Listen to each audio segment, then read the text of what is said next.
Morning all, welcome back. What a Load of Ball episode 55.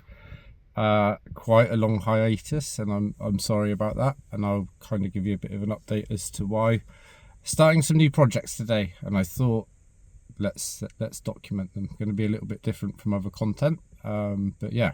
So the Stagea unfortunately broke. I finished it, and I put together another video covering the welding and the fabrication of the tunnel, and then I had a computer issue and I lost a lot of stuff, so I think I've still got the raw file, but I lost a lot of hard work and I just kind of parked it. So yeah, I finished it. It ran great. I had some scary moments where I was actually putting the power down, which I'd never been able to do in the auto box, so really pleased with that. Some observations of while it was running: first was a little bit noisy, second was a bit noisy, and I was finding if I was in fourth, and if I was modulating the pedal, you'd feel the stick going forwards and then eventually it would pop out of fourth, and I was kind of driving around that and just going from third to fifth if needed, because it didn't seem to really need fourth. And then it was almost to the week last year, so couple problems happened in 1 week. The hybrid battery in the Lexus went, and that being my daily and my kind of reliable, I'm not modding it kind of car, I had to get that fixed. So, and that I had unfortunately I had to take out a loan to do that. I got a pretty good deal on someone coming to fit one, which was 1,600 quid. Then I was getting ready to go camping, and I was going to take the Stagea because it was going to be a bit of a road trip, fit more stuff in. And while I was kind of building up my confidence, because I did drive it for a bit, but not so much through that year. Yeah, and then I had to stop at some temporary traffic lights and it wouldn't come out of gear. I had to use both hands to pull it out of gear, and then lights went green and it would not go back into gear. And I thought something to do with the slave cylinder or the hydraulics. That's all fine. Had to get recovered. Kept trying it, like every now and then I'd sort of jump in the car, try putting it in gear, and it just would not go into gear. So something's up with the gearbox. It was already noisy, and then it's been a bit funny like that. Earlier this year, probably February time, it actually went back into gear, and I managed to drive it and rearrange it on the driveway. I guess that's another update. The RX-8 went, so that's gone to someone I know who's doing a full rebuild on the engine, so that's really exciting. So yeah, the RX-8 went, just down to the Lexus and the Stagea now. So yeah, it's sat and I can't afford to do anything with it, so I'm pretty gutted in that respect. Personal finances just don't allow me to take out another loan. I don't have the spare cash to do anything. I feel like I need 3 to 4 grand like to investigate, because a rebuild kit is 800 quid, not including the gear sets. If I'm taking the gearbox out, I would like to get the bottom taken back and undersealed and stuff. I think I mentioned that before when doing the manual swap. So yeah, parked at the moment and looking a bit sorry for itself, but I thought we all deserved a bit of an update on it as to why there hasn't been any more stuff. But the manual swap itself was successful. It just seems like the box which we put in was a bit of a lemon, which is absolutely gutting. And not a lot I could do. I can't blame the person who I bought it off of. They weren't to know.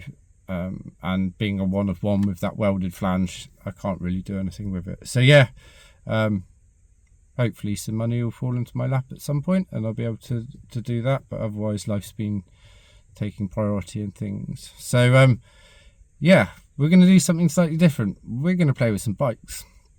Those of you that don't know, before kind of cars and motorsport took over my life, I used to do a lot of sound system stuff, and I still do a little bit now, but providing sound systems for festivals, gigs, raves, that kind of thing. Started that in 2004, and before that, bikes were life. Okay, so I raced cross country to start with. I started that in 1997, I think.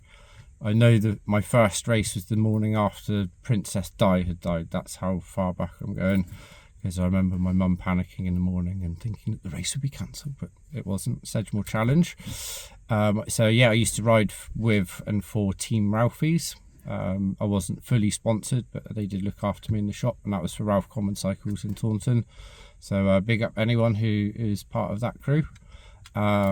Then sadly, I lost my dad in 1999, and that's kind of when I stopped doing cross country. I still used to ride a lot, but I just didn't go to the races so much. And then my bike at the time got stolen, and then I rebuilt a bike, or I built a new bike from the insurance and whatnot, and that's what we're going to have a look at today. Okay, so I'm going to keep that as a surprise for now. I'm going to change venues from the car for the introduction to the garden, and we're going to have a look at some bikes and some little projects that I've got planned, which there's going to be some love and there's going to be some hate, so we'll see how we go, but I think it's going to be a fun one. This video is purely going to be an introduction to it all and just having a look at my three main bikes, because I've actually been riding a lot lately, and I'll talk more about that in a little bit. Anyway, 6-minute intro. Whoa, see you in a bit. Bye. Okay, what a load of bull, what a load of bikes edition. So here's my current fleet. Sorry about the shadows. This is my most recent one, and this is the one I ride the most. It's a radio bike, Legion 26. So they're kind of sold as a wheelie bike. So BMX geometry, 26-inch wheels, nice big tyres. They've just built a pump track not all that far from me, and I'll get some videos, or I'll put in a little clip of that. So I've been riding this 3 days a week over the summer. Absolutely love it.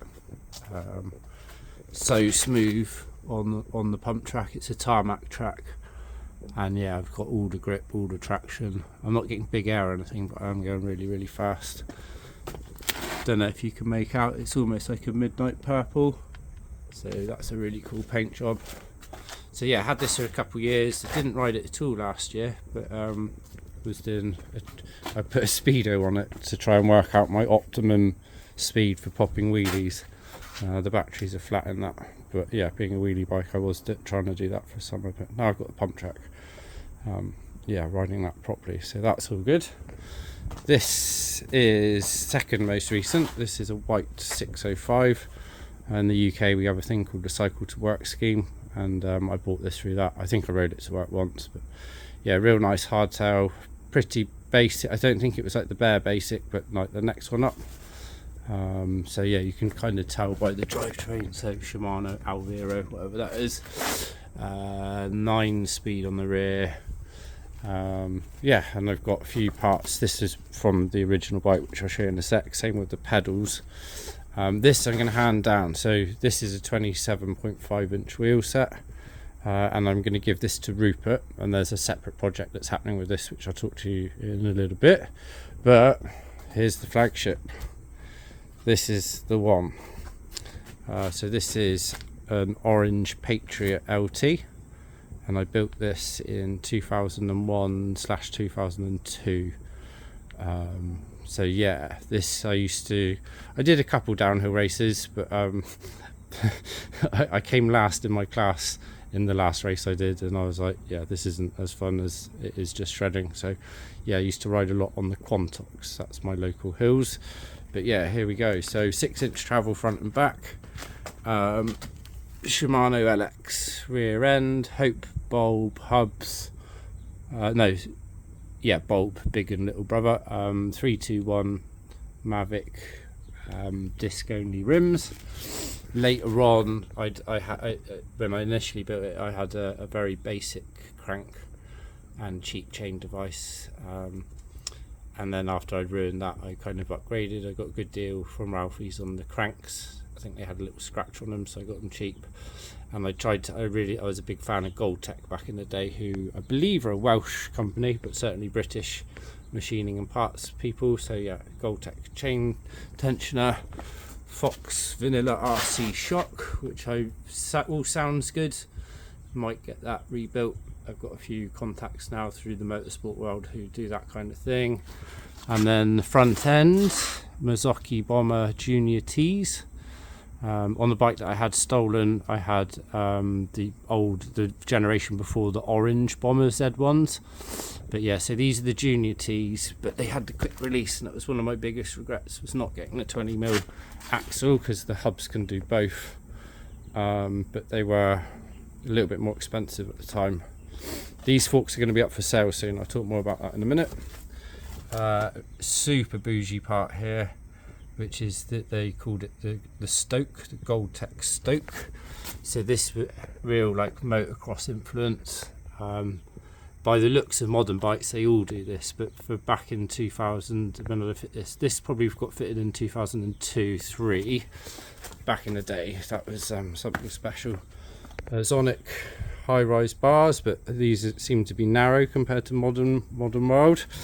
And then brakes have got Hope Enduro 4 pots with the lightning bolt rotors. So I did attempt a little resto mod a few years ago, and I thought, all right, I've got issues here. I've lost one of the caps and the seals, and I don't know. So I looted the bin at Ralphie's before the parts bin at Ralphie's before they actually shut down.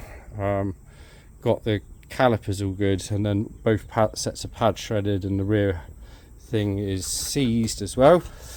So I've actually emailed Hope about getting some spare parts, or whether I can just send them off to them and get them like totally overhauled in the factory, because I want to keep these brakes and I can't afford to get new ones. So what are we going to be doing project wise? The absolute given, well actually I'm going to be making this a little bit more enduro. So I've already bought some forks, some Mazzocchi RC66s from about 2008. So they're a single crown long travel fork, so that would just make the front end a little bit less busy, a bit lighter as well. I think a friend of mine has got a stem for me and perhaps some new bars, and then I'm going to fit a smaller chainring at the front, and then if I can maybe get a new cassette for the rear, because modern day you've got that huge ring on the back to get up hills. And then I'll come back to this in a sec. So the other project is I'm going to e-bike mod this, or e-mod it, put a motor and a battery pack on. I went mountain biking last week on holiday in the Forest of Dean with Rupert. I absolutely loved it. He did not enjoy the uphills. So I'm going to give him this bike, and I'm going to put a motor set on that, and I'm going to show you that kit in a minute. Because then I really want him to get into riding when I don't want him to hate it, and he was really hating it. So yeah, this is going to get e-biked, and then I think I might do the same for this one, which I know is a bit sacrilegious, but how cool would that be? I've spoken to a couple die-hard riders lately who've gone to e-bikes, and they've just said it's a game changer, because you can get so many more runs in a day. You're getting a bit more cardio because you are at least pedaling up the hill, whether you're getting motor assist or not. The motor doesn't really help you when you go downhill, because unless you're pedaling. So yeah, I've got a full kit for this, including battery pack. Now the normal battery packs are pretty chunky, and I don't think an off-the-shelf pack is going to fit really in this gap here. So I've been doing a bit of CAD, big up Project Binky, and put in some cardboard arrangements and found some kind of different battery packs, and the company even said they could do the sizing slightly differently if needed. So I think the next video I'm going to do is going to be test fitting. Let's try and get a bit better light. That's it. Test fitting the electric motor on the Patriot, and just to see whether it will kind of all work. The motor itself, sorry, coming back, will live around here, and I think because this is quite a steep angle, I think it might actually tuck up quite nicely. So we'll see. So what I'm going to do now, I'm just going to grab the box of the motor and show you what's in the kit, and then I'll probably wrap up the video from there, and then there'll be another video very soon where we start to think about test fitting on this one, and then if it does look like it will fit, then I'll get another kit and get that new battery commissioned. But anyway, let's have a look at the electric motor kit, which will end up living on here. Okay, so here's the kit. This is all from Valstrom. I'll put a link to the Amazon place where I got it, or the Amazon link, in the description. I can't remember off the top of my head. We'll look at the serial in a minute. It's based off a particular motor set which has been pretty proven, and then this is the B version, or the like the improved version of it. So this collection here cost about 400. The battery's optional. So for this bike, for Rupert, I just wanted to get a standard battery so I know that it's nice and safe. Whereas the one that if I do it on the Patriot, will be a bit more of a custom fit with a 3D printed enclosure. I'd rather I had that one. So what have we got? This is the motor set. So this is what would be called a mid-drive conversion kit, meaning it replaces the crank and it detects pedal input and then sends the drive through the chain, versus other styles you can get which replace one of the wheels. Now both of these have got pretty nice wheels, especially the Patriot, so I didn't want to go for a wheel version. I wanted to go for a mid-drive version. This looks to be like the most snug arrangement. It is 250 watts, so it's going to be legal in the UK for the roads and the trails. If you've got private land, you can get ones which have a higher output, but I wanted it to all be super legit. So what it has is essentially, this is the bottom bracket. So that's what lives through, well, where am I? There we go, that's what lives through there. So that whole assembly and middle bearing comes out. This would then slide in, and then it comes with new cranks, which you'd obviously put on either side. And then we've got some connectors as well. So there's a little display. This is the free one that comes with it, or you can pay to upgrade for a bigger display with more info. I must admit, in the picture this did look bigger, so I think this would be okay to start with. It comes with brake sensors, so a bit like in an automatic vehicle, certainly in the Stagea, the trans controller wants to know when there's a brake input. So yeah, these are sensors, and they look to be some kind of Hall effect arrangement. There's little stick-on magnets, and I think, or maybe reed switch or something. Or you can get levers, but because I've got nice brakes on both bikes, I just wanted to get the sensors to add to it. Comes with tools, more cables, and then this is the chunky boy battery, which comes from them with charger. So this will live in here, and I don't think it will be too in the way. It is quite heavy, I must admit, but I think it will be alright.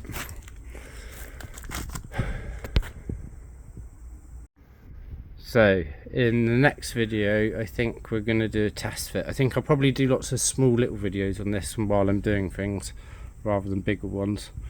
So yeah, first thing I'm going to do is kind of test fit this motor arrangement over here. I also want to take some dimensions of the chainring, because this comes with a 42, which is pretty big if you're having a single front, so I'd rather run a 36 on both. Can't remember what the Gold Tech is. I think that's in the 40s, might even be a 46. So yeah, get some measurements of this, kind of test fit it to see whether it all works. I think it's all going to work nicely, and the motor will be tucked up here. And then yeah, like I said, I've kind of worked out the usable space up here. I did take out the shock, ran it at full droop, and this pivot just really moves forward, nothing comes up into this space, so I have actually got quite a good bit here to play with, and then I can 3D print an enclosure as well. So yeah, this will be enduro road no matter what. I think in the next video I'll also show you the new forks. I don't want to start fitting them until I've got a stem, just to keep it all together. There's no real point in doing that, but should be getting that at the weekend anyway, so yeah, we'll see. So yeah, what a load of bikes, some new projects. Good to have you all back on board, and if you're new to the channel because you've just seen stuff to do with bikes and not stupid cars, then yeah, welcome to the channel. I'll catch up with you again soon, and leave some comments if there's anything else you want to know about any of the bikes or the kit. Like I said, I'll put a link up you can do your own research, and we'll go from there.